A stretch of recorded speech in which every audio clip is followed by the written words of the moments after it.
Good morning. I'm Tom McLaughlin, and with me is Mark Guerringue. He represents the left-hand side of the political spectrum, but even though he doesn't feel fully comfortable with that label. I am comfortable with the right-hand side.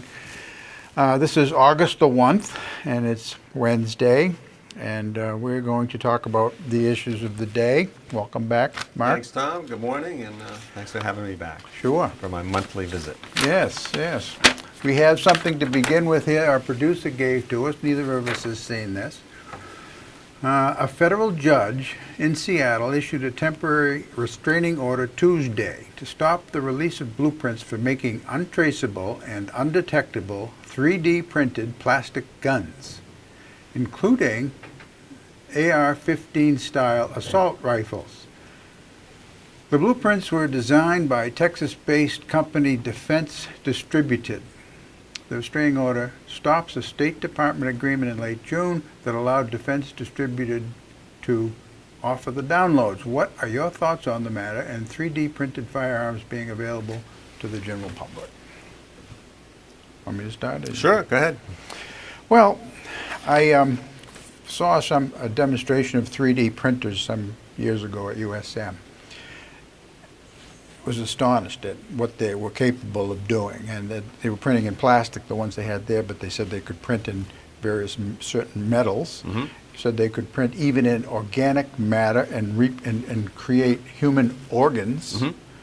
which astonished me. Anyway, but guns they could use as mm-hmm. well. So, the combination of plastic and, well, the biggest danger, I think, my biggest objection to the production of these guns would be that their metal detectors couldn't pick them up if they're plastic. So, as I recall, if you had a revolver, and in the cylinder of the revolver is where the ignition of the gunpowder and the heat is created, I can't imagine. It must be some kind of high temperature plastic and also very strong to withstand the stress of that and the heat of that. But I guess there are such things, and they can't last a very long time. You can only shoot so many shots, but how many do you need? Exactly. So they're problematic at airports and courthouses and places where guns need to be What about the controlled. bullets though? They're not plastic bullets. Good point. Geez, I don't know. They didn't address that. I mean, to get through a metal detector, we had a plastic gun would need plastic bullets, but... Good point. I didn't think of that. Yeah. So I get, I don't have any objection to what this judge did on the basis of Second Amendment rights, because, it doesn't restrict all guns. It only restricts these probably for the reasons that you and I both cited. So I assume that people can get in any other kind of gun and use it.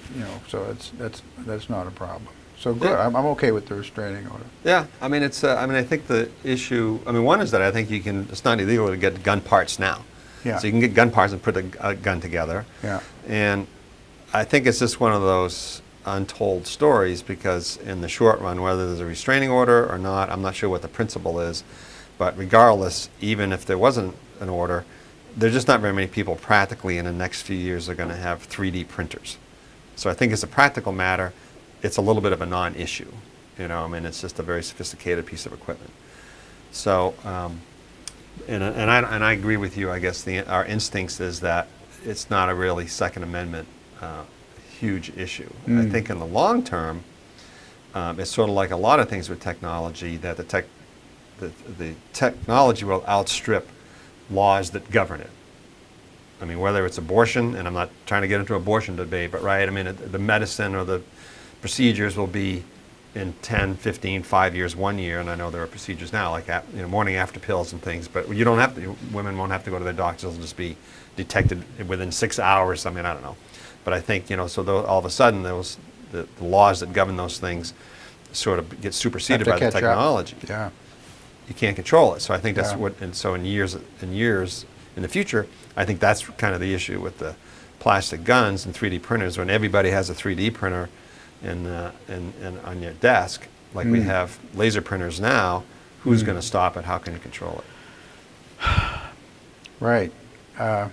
Well, it's concerning in that government won't be able to control guns if that should, if what comes to pass is what you describe, and that's concerning. I don't know, I'm not going to choose to flip out about it now. Yeah, we're too old to worry about that one. Exactly, yeah.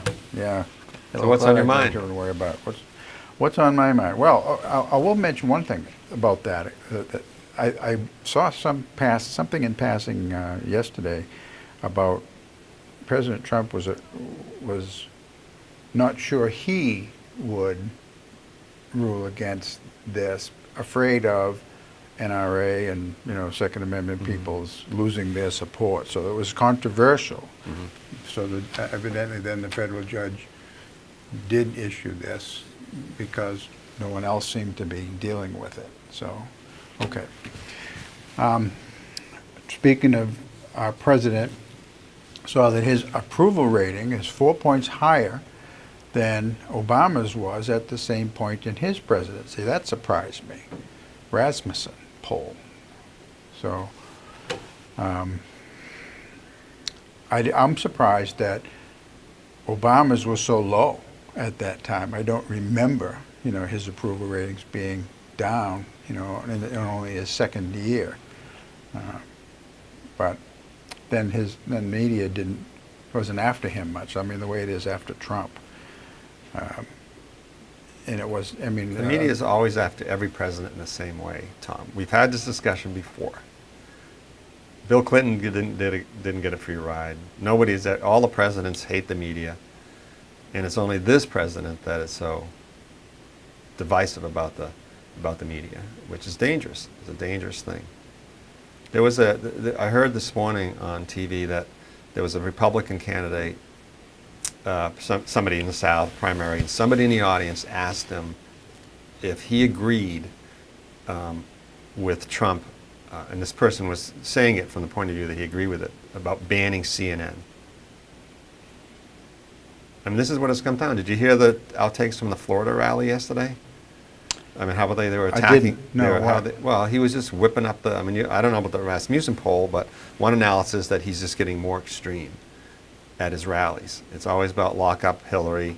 It's always about all the things, his touchstone things about whipping these people up, and they were verbally attacking. Well, because the media is in the back, and I've seen them in the past. There's a bunch of people that just basically verbally attacked somebody from I don't know where it was. I mean, they had photos of it. They were blocking out faces. I mean, had to block out signs. I mean, it was just very, very nasty. And I think that's just a very media had to block out signs. To show what happened last night, to show it on TV, because the verbal assaults were crude and epithets, so they just didn't want to show those on TV. But I'm just saying I see, yeah. And I just think that's a very, very, very dangerous path to go. I mean, it's what strongmen do in all the other countries, and other strongmen are using his tactics of calling things fake news. I haven't been persuaded by your arguments in the past that Trump was being treated any differently than other presidents were treated. I'll quote Jimmy Carter within the last 2 years at a gathering of former presidents commented that he had never seen the media go after anybody the way they're going after Trump. Now, he's an old guy, but he seems to have his wits about him. I mean, he's not senile. You think they went? You think Clinton? Clinton. I always go back to Bill Clinton because he's really the equivalent. I mean, the fact that what the media they were obsessed with Clinton and obsessed with Paula Jones and Monica Lewinsky. Yet seems like Trump is getting a free ride on. Because he's got so much controversy, and that's the whole thing. And we've had this discussion before. Indiscretions Here he is paying off a model and a porn star 2 months before the election. If that is an obstruction of justice, and so Clinton was indiscreet, and his morality certainly can be challenged and all that, but it just seems like child's play compared to. And I guess my point is that it's not dominating the media. If this was another president, Stormy Daniels would be totally dominating it. But there were just so many issues with Trump that. It's hard for, I mean, he's a master at dominating. So you say they pick on him. I say he purposely dominates the headlines, and he's a master at it, which is why he was elected, which is how he got elected. So to say that they after him, and the go-to response that I have to this, which I've said before, is that it's the media who elected him. So now all of a sudden, you guys, were you okay with when he got all the attention in the media during the campaign and saying the crazy stuff? But now when he says the crazy stuff, you think he's picking on him.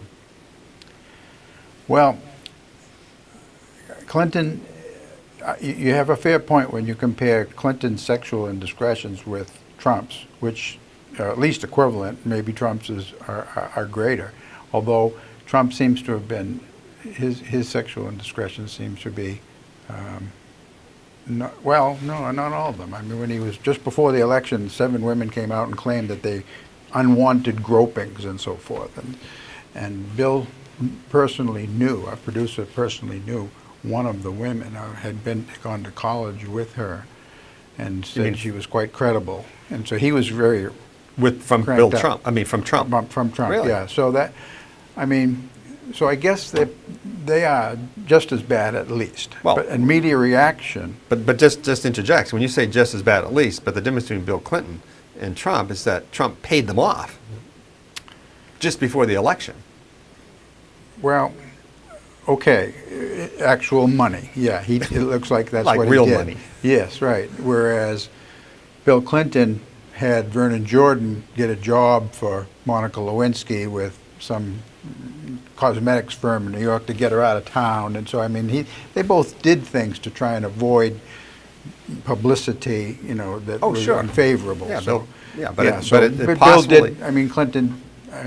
Trump did pay them off. Yeah, and it possibly got him elected. I mean, if that had come out, if Stormy Daniels had come out a month before, after the Hollywood Access tapes, which came and went, and it's all speculation, of course, but I mean, if Stormy Daniels had come out a month before, it would have been tough. So what can we say? I won't disagree with you that media attention to Clinton and Trump has gotten a pass on his sexual indiscretions.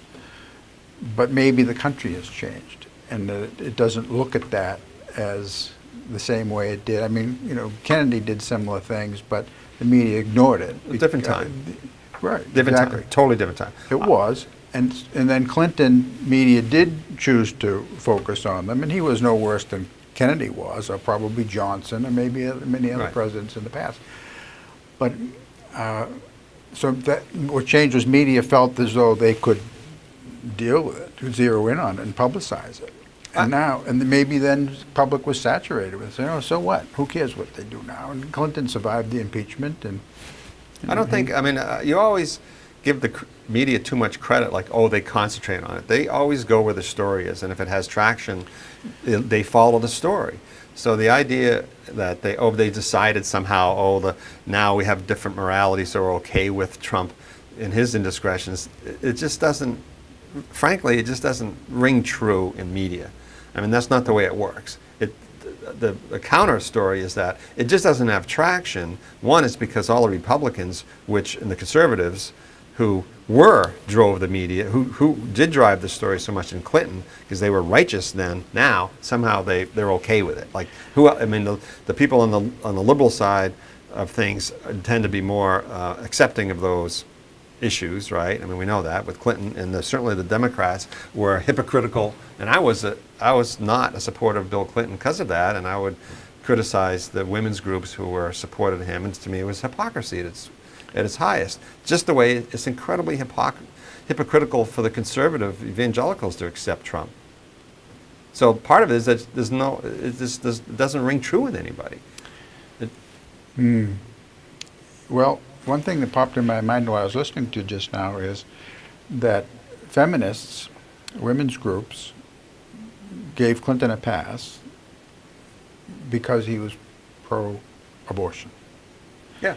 And that evangelical groups will give Trump a pass because he is against abortion. Yeah. And is appointing. And I think, so abortion, and your opinions about that, seem to be a big part of the dynamic. Oh yeah, no. There's, you know, we're all hypocritical in our personal lives, and certainly our politics is hypocritical too, and they're both the same. I mean, they're both the same. I mean, What I was bringing up, I think Obama was insulated from media criticism, except from the small portion of media that is conservative.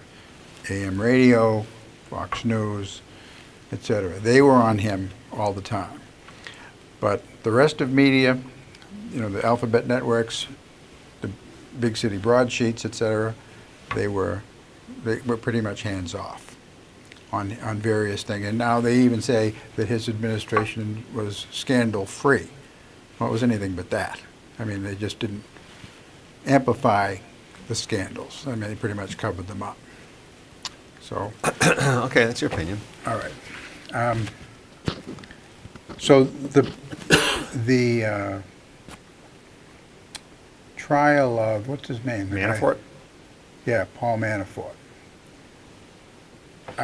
It's interesting to see, as Mueller is presenting his case and media is covering it, okay, so he is on trial for, looks like, laundering money, somewhere around $60 million. That's a substantial amount of money. That it's tied up with what work he did with the Ukrainian president that Putin supported. Right. But the others who worked with him on this campaign, Yanukovych was the president, the Ukrainian president. Others like Tony Podesta, whose brother was John, who ran Hillary's campaign, was also involved. Then I find out that Bernie Sanders' strategist, somebody named Tad Devine, also worked in this, along with Manafort and along with Tony Podesta, for this guy Yanukovych. And then I just learned this morning that Obama's former general counsel, a guy named Greg Craig, is also implicated. He also worked with them. I mean, when you look at, you know, the different figures, why is, you know, Manafort's work there? Well, maybe the others didn't launder money. I don't know. Greg Craig has resigned from his law firm, and I pay attention to him because he has a guy. My former attorney was a friend of his. They went to Exeter and Harvard together and so forth. So I remember the name and paid attention. When I saw that name, I zeroed in. Oh, okay, he resigned from whatever firm he went to after he left the Obama administration, and now he's in. We don't know if he'll be indicted or what did he do, but he's under a cloud, it seems like. But Mueller first gave immunity to Tony Podesta in order to get him to testify against Manafort. So that seems suspicious to me.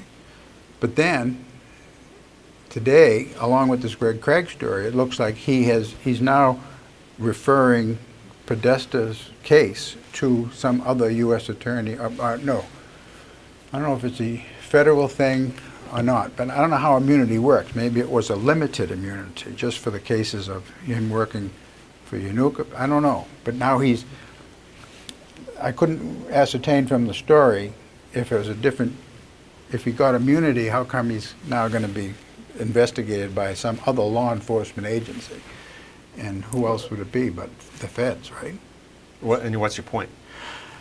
Well, my point is that first I'm thinking Mueller is granting immunity to people that he favors, but now perhaps that's not the case, where he's now referring him to some other law enforcement agency, kind of like the way he did with Cohen, to the Southern District of New York. He referred, rather than him prosecuting or looking for indictments, he referred them to some other, federal agency to do that instead. So it speaks better of Mueller than I at first suspected. That's my point. Yeah, I mean, I don't think there's much, I don't know what one can say about Manafort. I mean, he was been a slimy operative his whole life. That's his thing. And so he got $60 million from that guy, Ukrainian guy, strongman guy, and and to support his lifestyle when he went back to, well, he went to Russia, I guess. There was bank fraud. He misrepresented his numbers to get more money, and one analysis is that this is the way he's always been. So he ripped off Yanukovych? No, he just. I don't know that. All I know is that he was misrepresented the banks, and so part of it's money laundering. These are things we don't know. These are the big charges. So money laundering, but he also misrepresented his earnings to the bank. So it was bank fraud. But he was just known, and he is not known to me, and probably not to you, until he was Trump's campaign official. I never heard of him, right? Yeah, so he's just one of these guys. We're sitting here in northern New Hampshire and Maine, so we're not tuned into that stuff. But generally speaking, anybody, even back then when he was named the campaign manager, everybody said he's a slimy operative. I mean, that's the way he is. Yeah. And he's got $15,000 ostrich coats, and he's that kind of guy. Ostrich coat? Yeah, I've never even heard of that. I don't know, it's crazy. I guess Ostrich there's a lot of skin, I guess? lot They of took the feathers off, I don't hope. know. Yeah.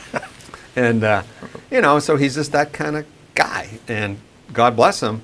So it's really a separate, I'll set mine up too. it's really a separate issue from anything to do with Trump, because he's really not on trail for anything to do with Trump. It just makes, at this point, but it just makes Trump look really bad, the fact that he hired him without any vetting.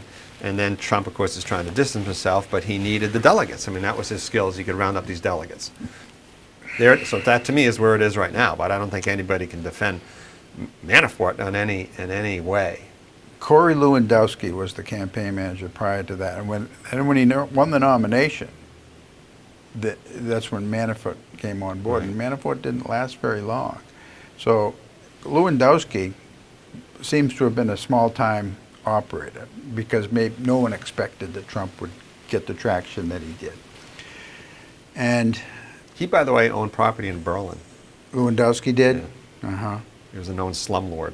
He was? Huh. Anyway, go ahead. All right. Well, and then Manafort didn't last. I don't know why Trump fired him, but he did. And then he hires Bannon, who didn't work out very well either. So it doesn't seem like he had very good judgment about who he hired, except for, who's the blonde woman who was the first woman to run a successful presidential campaign? I can't think of her name. I'm now. sorry. It's somebody's going to know who's listening to this. It's she hasn't been in the news lately, so we don't know what she is. Yeah. Forget her name. We're too old. But he won we forget anyway. this stuff. The guy won anyway. I mean, on his own instincts, I guess. I don't know. Yeah, it's a perfect storm. I mean, to me, he won a perfect storm. What do you think of what do you think about the Wall Street Journal? Did you see that? About the theory about why he wants to shut down the government? I haven't seen what the Wall Street Journal's take is. I have my own take, but what is it? It's the evil genius theory. And I personally don't think he's genius enough to be called evil, but is that he wants to get smoked in the midterm elections, which is why he's willing to, because anybody who shuts down the government, Democrats or Republicans, it's bad, right, for them. Nobody likes to see that. So far, that's been the case, yeah. So the idea is that if he shuts down the government, makes the Republicans look bad, because Republicans at the beginning of the summer were actually a little more optimistic about the midterms, and at least what I read, they're not so happy anymore, that the numbers are going the other way. And so the idea is that if the Republicans get smoked in the midterms, he'll be set up to run against Nancy Pelosi in 2020, which makes sense. I don't know if he's doing it on purpose, but I mean, if the whole Congress goes toward the Democrats, yeah, I mean, if the Congress is now Democrat, and then we get a new speaker, and then it's Nancy Pelosi, and the Republicans can't stand Nancy Pelosi, he'll have a foil to run, which will help him in the presidential election. And now, I'm not sure. I think he's too much of a impulsive, transactional thinker to think that far ahead. Frankly, I think he just does what he off the top of his head. But it does make sense. It does make sense, because I do think that whatever he does, it's always about him personally. In the way he meets these foreign leaders, it's not about any particular diplomacy or strategy. It's just about. I mean, if I was president, wouldn't you want to meet with Putin? If you were president? If I was president, yeah. would I want to meet with Putin? I mean, there's a part of you that just say, hey, wouldn't you want to meet with all these people? Why wouldn't you? Even if you didn't have a strategy. So he taps into that part of the brain. Like, why wouldn't you? You're the president. I mean, North Korea is already building, now they're talking about a new missile that they're building. I mean, nothing happened out of North Korea except that we looked bad and that we stopped our military exercises. And why do people want to meet in private with Putin? Usually people want to meet in private because they're doing something they don't want anybody to know. And now he wants to meet with Iran? I think the way he has handled North Korea so far was concerning at first because the little fat kid, rocket man, taunting him, it looked as though Kim Jong-un was, at least if he inherited the genes of his father and his grandfather, was probably, I mean, his father, some called Kim Jong mentally ill. And there was a lot to, watch Daffy Duck cartoons and with the only electricity available in Pyongyang. I mean, that was dangerous. I was nervous about the way he was handling him. Put 3 aircraft carrier battle groups around the Korean Peninsula, then decides to talk to him. In hindsight, I'm thinking, okay, it looks like it worked. What did he give away?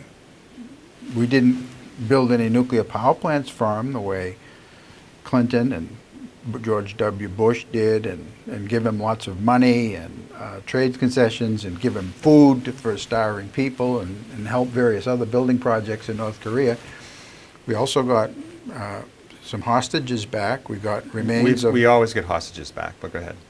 Well, not really. Yeah, no, I don't know what chapter and verse, but I know Obama got a couple guys back. Every president has got remains back. But go ahead. He's talking. I mean, you really think this North and South Korea are talking. And it looks to me like more progress has been made by Donald Trump than all of the previous presidents regarding North Korean nuclear. There hasn't been any progress. There's been zero progress. There's reports out now about Kim Jong-un building a new missile. More missiles, yeah. Right. So it's only been 2 months. So one is that we elevated him. So all they want, the North Korean leaders, father, grandfather, they have a perfect strategy. They just want to be recognized. They want a nuclear, they just want to be recognized as a world power. They're obviously a fourth-rate nation. 20% of their population is enslaved and all that. So they totally got what they want. They've got, one is they're on the world stage. They got the president to come over and talk to them. Every president has resisted that for 40 years, just because of that reason, because it gives him legitimacy. So that we lost. We lost that. Now they're a legitimate power. We've legitimized them. And, there's more trade, at least what a little bit I read about it, is more trade with China again. So and it's only been 2 months. It's only been 2 months. So they'll start in another 6 months or a year, they'll start firing another missile that can go a little bit farther to the East Coast now, and then we'll be back on another thing. So nothing, you can't say there's no progress. Now the South Koreans... When he said something after his meeting, he said, now we can sleep better. North Korea is no longer a nuclear threat. That was dumb. That was just plain dumb. Because, as you say, nothing really had changed strategically. But Kim Jong-un agreed to get rid of his nuclear weapons and become non-nuclear, et cetera. Now, and did they, I don't know if they signed any agreement. There was no meat to it, but that was their intent, and they both together announced that. Well, it's one thing to say it. He's been saying that right to, every president since the first Bush, and it's gotten worse. So that has at least not changed. Now, to have given him prestige by meeting with him in Singapore, I think that's small change. That's not a big concession, I don't think. What about stopping the military exercises? That's what they've been wanting for 50 years, and we did it. He just carte blanche did it, Mr. Art of the Deal. Well, I don't see how you can defend this. I don't see how you can defend this, Tom. I really don't. I don't see why you have a problem with it. I did hear many people say, well, he gave Kim Jong-un prestige by just meeting with Trump. Yeah, he does. You think that's a big deal? I think it's. I don't think it's a. I think it's a. It's a deal. It's just a piece of it. There was no reason to legitimize him unless we did. I mean, this is the tin pot dictator can have the president of the United States come to the country. Did that not make you feel ill when you saw the two flags in the background there? Those two flags. I mean, here's a country that, let's just say, enslaves 20% of its people. I mean, just the worst human rights, and here we are. And I can remember you talking about how righteous we were by toppling Hussein. And now you're defending him? I mean, you kidding? And you're defending North Korea? I think that Donald Trump has shaken North Korea, because I don't think North Korean military, whatever kind of government they have behind, the Kims, worried much about any previous president ever trying to do something, to actually do something, or being willing to do anything, other than maintain the status quo and keep people, 30 or 40,000 troops on the border. And you think now, by Trump going over there, giving what they wanted, giving Not by him what they going over wanted, there, but they suspect that maybe this president might actually do something militarily. I think that was the case 6 months ago, as you pointed out, when Trump was calling him names. Mm-hmm. I was more worried about Trump. I don't think North Korea would ever fire missiles, because they're smarter than that. They know if they do that, they're done. They fire one missile anywhere, they're done. The country's done. Trump, on the other hand... A missile with a warhead on it. Yeah, I mean, I don't mean to play missile, but I mean, if they ever did something to South Korea, even conventional arms, they're done. And they're all about... I hope so. Like any despot and autocrat and tyrant in the world, their number one goal is self-preservation. So they're not stupid. So it's. Well, that was the question. How crazy is he? Yeah, to me, I was more worried about Trump. You thought he was crazier than... I think there's less to lose. We, as a country, we could wipe out North Korea on Tuesday afternoon, and we're all sitting here and we're okay. So I think Trump. I was worried about that too, but not from North Korea, but from the Trump side. North Korea would never fire a missile. Well, I hope you're right. And if they... Why would they? Because they're crazy. I mean, anyone would have to be in order to do it. Right. So there is the crazy factor. I do think that it's unlikely that he will voluntarily give up his nuclear missiles or nuclear weapons. No way. He's sacrificed so much to get them that it would be crazy to do so. Now, is it plausible that when Trump says, well, we'll make North Korea like South Korea by investing in your country and making the economy better, and is that a good trade-off to get economic prosperity the way that their brothers in the South do? Then yeah, a logical person would see that as a good trade-off. But are they logical or are they crazy? So I don't know, but that's the offer. I mean, that's what Trump had to say. You do this and I'll do this. And he's a young guy, and so, I mean, there's different levels of craziness, right? I mean, it's crazy insane where you do something that's totally irrational. They're just not irrational. I mean, maybe our definition, they're crazy, but it's not irrational. It's all about self-preservation. And he's a young guy, right? I mean, what is he? Is he late 20s or 30s? Yeah, so he goes out to South Korea. It's great. They get, bright lights and big city. It's totally natural that over time that if he could be assured that he's going to be, his regime would be preserved, it's impossible to think that he wouldn't want to gravitate towards prosperity. At the cost of giving up his nuclear weapons. That's the big question. Right, and and I think he'll be legitimate. We'll Time will tell. All right. So what else is new? All right, let's see. I mentioned in an email that we could talk about homelessness. Sure. And I've been struck by, San Francisco started more than a year ago, maybe two, giving $100 cash to homeless people a week, $100 a week. And more homeless people came to San Francisco. Cause and effect, it would seem. They have all sorts of other programs, needle exchange programs, but it doesn't look like they're exchanged. They're just being left on the streets.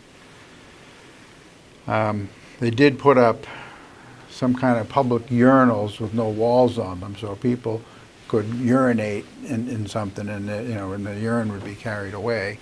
Didn't seem to help with the crap on the sidewalks, though. And so now, evidently, here you have a wealthy city. Anyone who lives in San Francisco has to be able to afford, a $750,000 condominium. So it was a matter of time before people objected to this homeless situation and tourism. And plus, was San hurt by it. Francisco is so progressive, right? They're progressive liberal that Yeah. it's hard for them. This is a generalization. It's hard to complain about it. It's hard for them to complain about the homeless. Yes, and now it looks like circumstances are forcing them to Yeah. do something about it. They provide so many services for the homeless now, which brings to mind something that I've been watching. What's happening in Portland?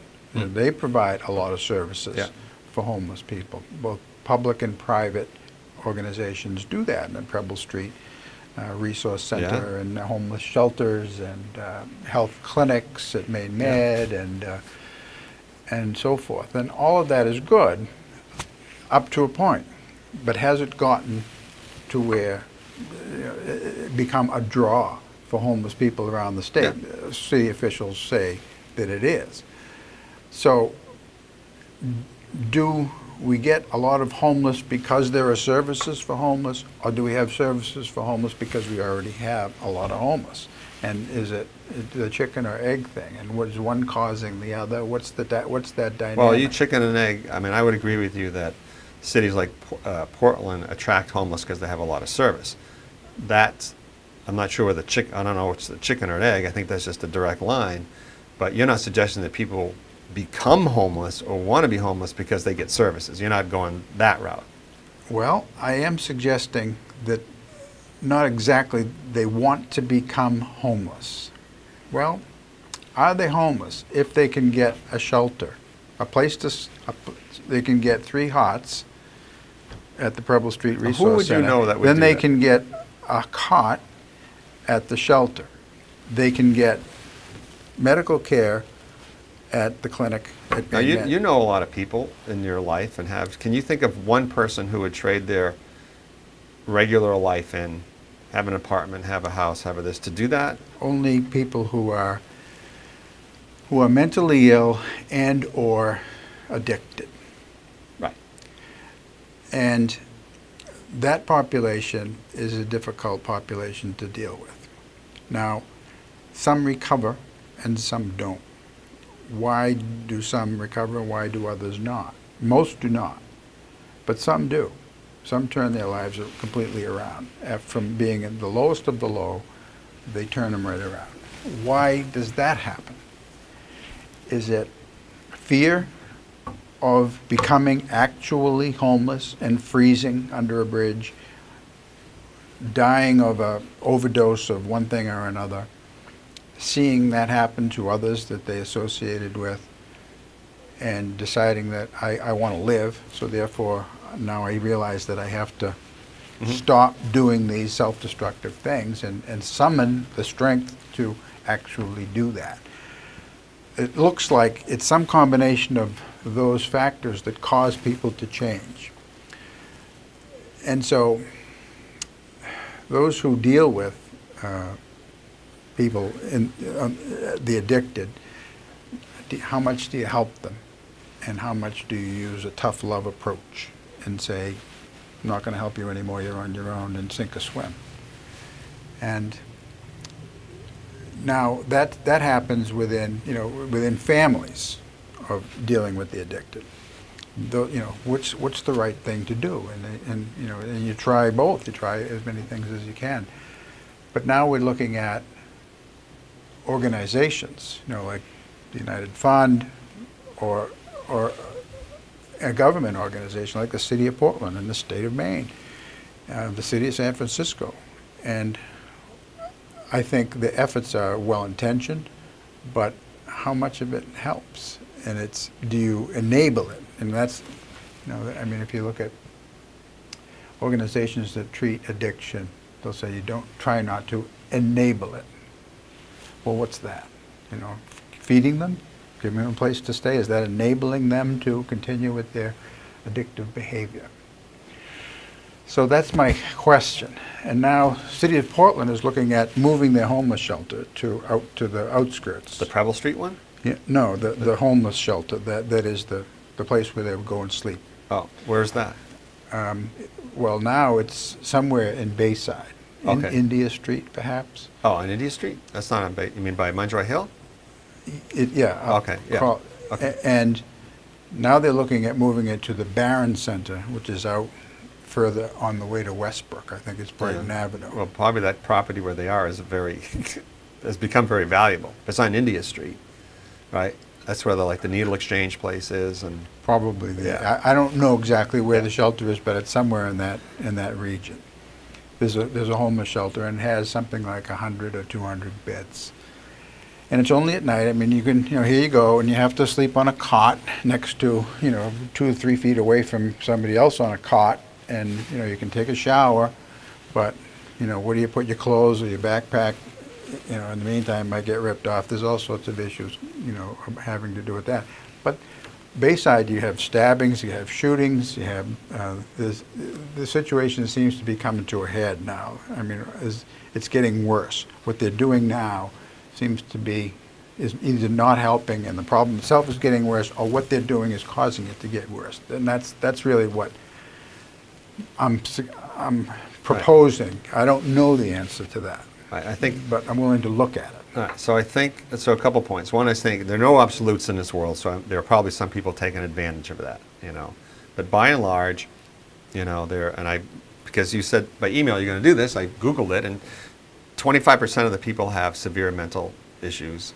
50% have substance abuse. Now, I don't know if that's what that overlap is, but if you It's probably a huge overlap. So, but Yeah. most of the people who are on the street that you've seen in Portland and you see anywhere and have severe problems, and some people would say, well, we've turned all these severely mentally ill people out in the streets over the last couple decades, actually. Yes. And you're talking about San Francisco. Well, I was in San Diego over the weekend at a conference at the end of the week, and their Exchange Street area is this thing called Gas Lamp District, where the bars and the restaurants are, littered with homeless people.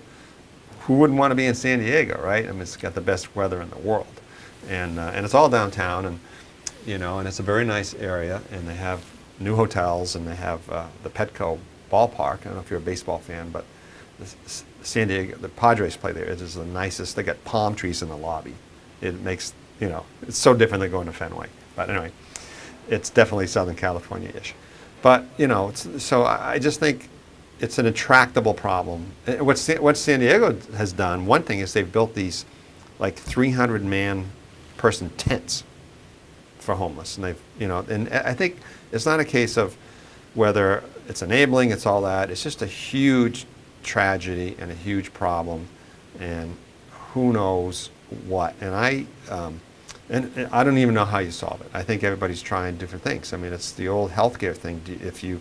If we as a society decide just to turn them loose, let them die, then that's an option. But we don't, so we deal with it. But I will say that anybody who's been homeless, who's not mentally ill, substance abuse, and I've known, I mean, we have, there's a woman that I know in town who is probably 50 years old. She works at a low-paying job. She takes care of her 2 grandchildren who are like 10, 12. And she is now just getting an apartment in Freiburg through the help of Sharon Jackson, by the way, the town manager. She has a connection. But I've known her for a couple of years, and she's been living in a RV, on someone's property down by Canal Campground. When that's not available in the winter, she'll pay inexpensive motel, living day to day, a person who can't afford that. And she's, so the people Have who a are... vehicle? Huh? Does She have has a vehicle, beater. But there's just so many people who are homeless, and she's not homeless, but she's homeless. I mean, she was homeless. She's moving into an apartment. I'm surprised the state doesn't take her kids. If they know Well, the they're grandchildren, circumstances. and I think she takes care of them. And they're She going- has custody, I assume. I assume. I don't know that personal Yeah. situation. Right. And I don't think the state just goes in and just takes people's kids.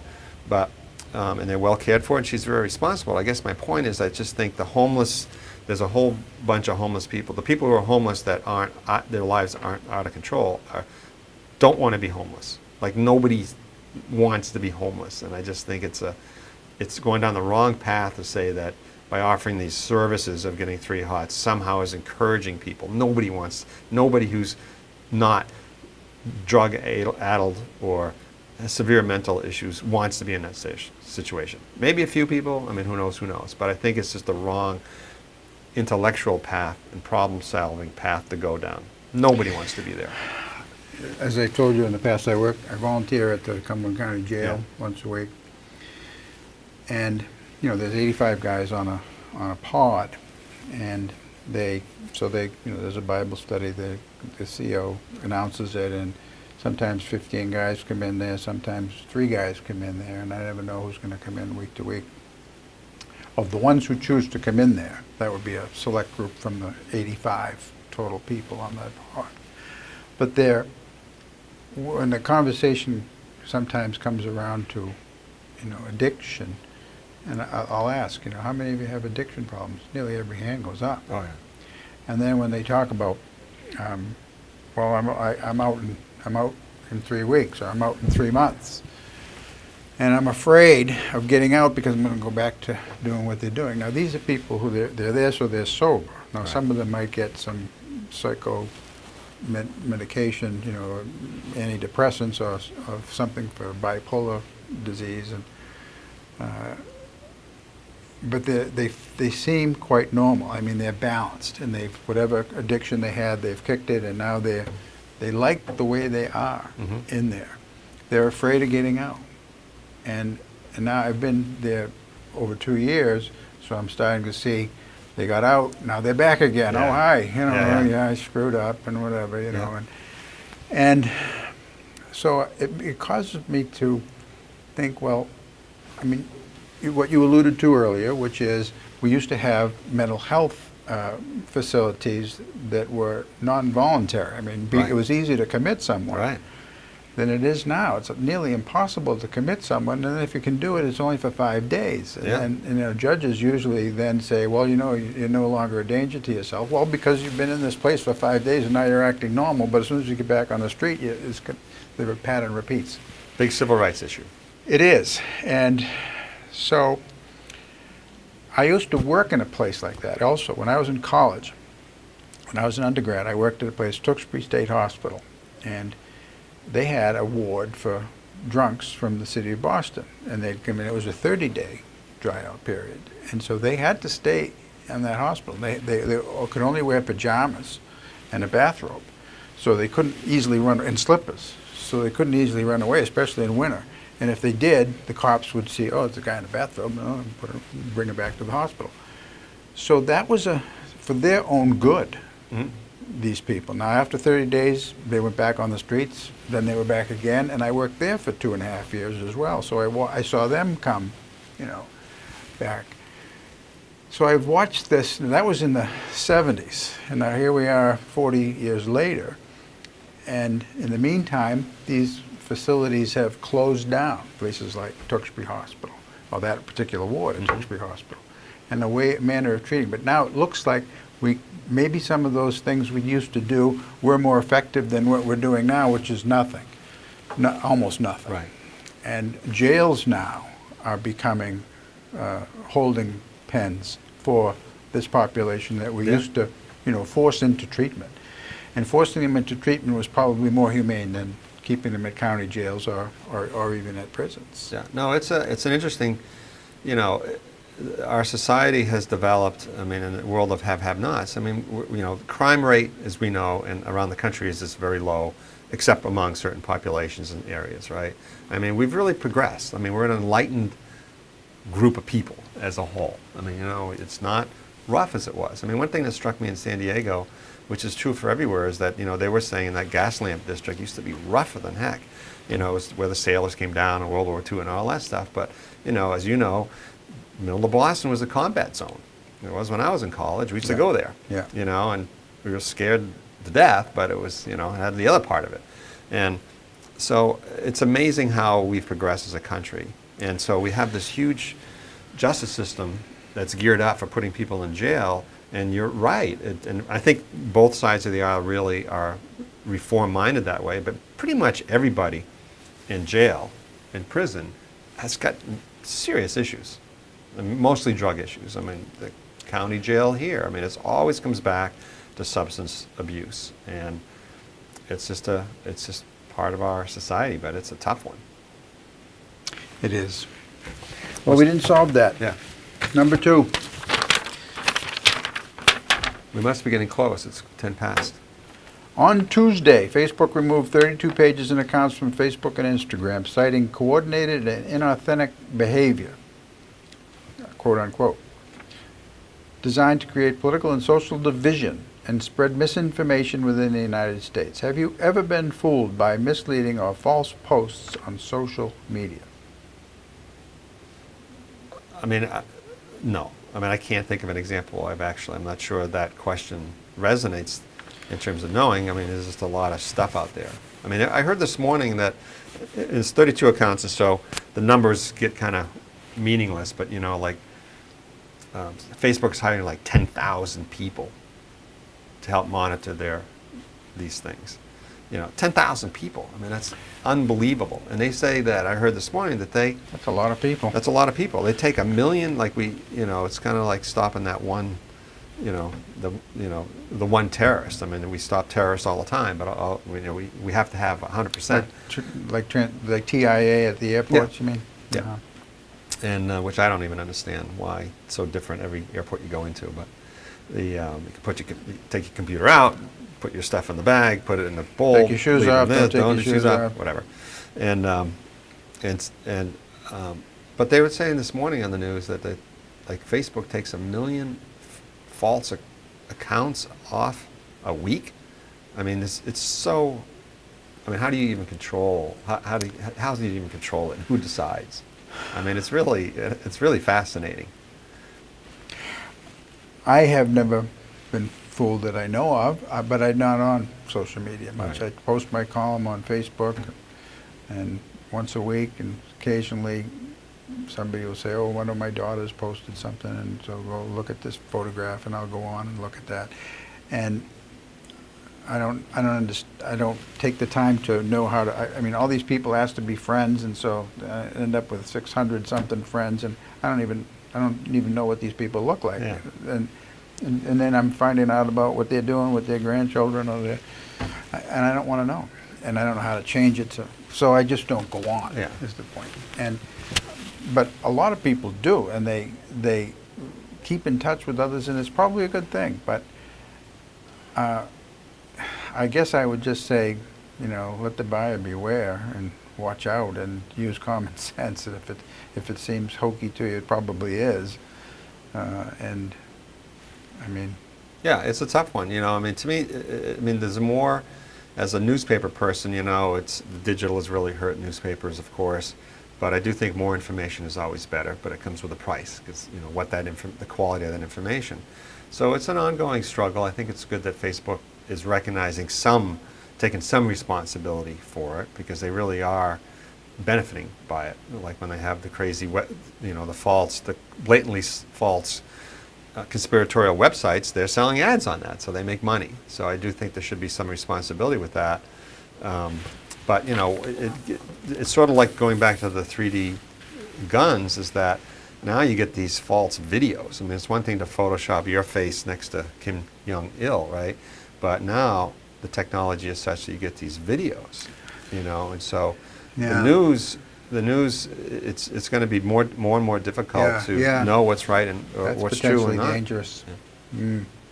Yeah. I forgot something. I met with somebody yesterday, sent me this having to do with San Francisco, to go back to that subject. And he was responding on Twitter to something that says, breaking, San Francisco leaders vote unanimously to ban plastic straws, single-use foodware. And he responded and said, somebody named Tom Gary says, you can shoot up heroin in public, toss the needle into the street, and then crap on it. But God help you if you then try to drink iced coffee with a straw afterward. Yeah, that's it's easy to 5 minutes. it's easy to poke fun at that. I have to admit, when the straw stuff came, and you know, I always wondered why they put straws in glasses anyway. You don't use straws. I don't use straws. either. Do you ever? Does anybody have straws at their house? Actually, I had to buy some for my grandchildren. Yeah. Yeah. So I know it's probably a cleanliness thing, and people want to put their, but Yeah. I always thought it was ridiculous. I just don't think. I think it's easy to make fun of the straw thing, but it's I think it's just an awareness. I mean, these things are, it's an environmental issue. I mean, there's a lot of places. Our editor's going out to Seattle to see her daughter, and they banned plastic bags. Plastic, you go to Shaw's, and even I'm one of those people. From and I'm- Portland or South Portland, you can't. yeah. And is it a bad thing? I mean, I'm not sure. When I go to Shaw's, and I actually have the Trader Joe thing, and I bought a couple of Shaw's. One is so I can get all my groceries in just a couple bags. But, the times I forget to bring my bags in, Yeah. they give you like 50 bags.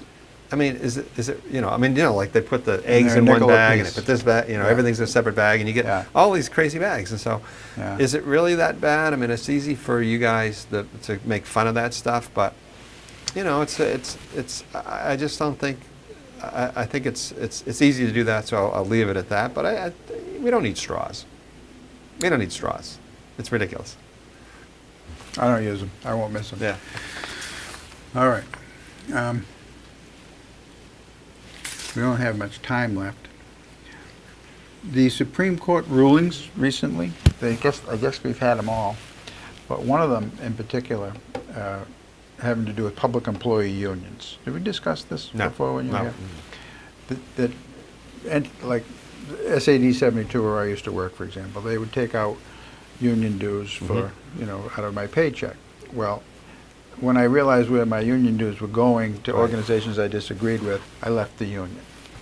And I didn't have to pay anything to them. They continued to be the collective Right. bargaining Yep. agent for my contract, which I didn't like. I would rather have bargained for myself.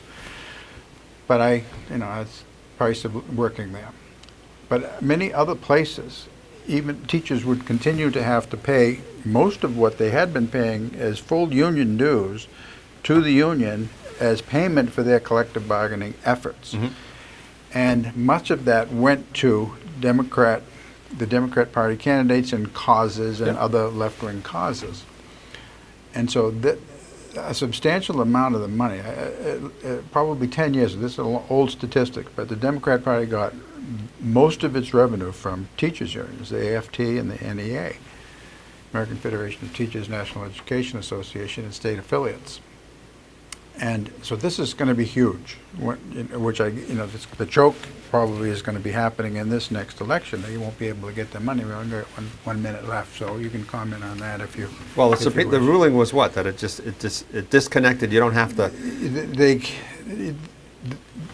The school districts, cities, Right. state governments won't be taking money out, and you don't have to belong to the Right. union. You don't have to pay them anything for their collective bargaining efforts. So that's a revenue stream that's cut off. Yeah, I mean, I'm a business guy, so I've never been unions, and I think we're moving. The unions become less necessary as our country, as the economy develops. I mean, it's just a different landscape. So.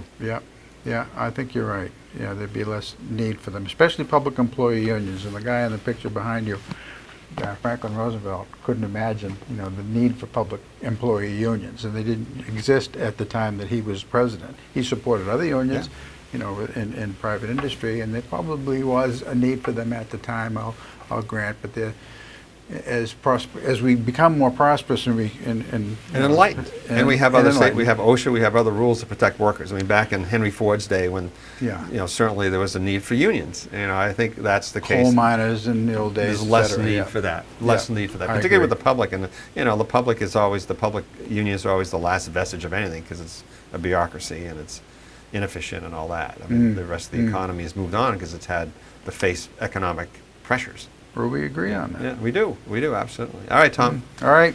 Been great. Nice Come to back see you again, okay. All right.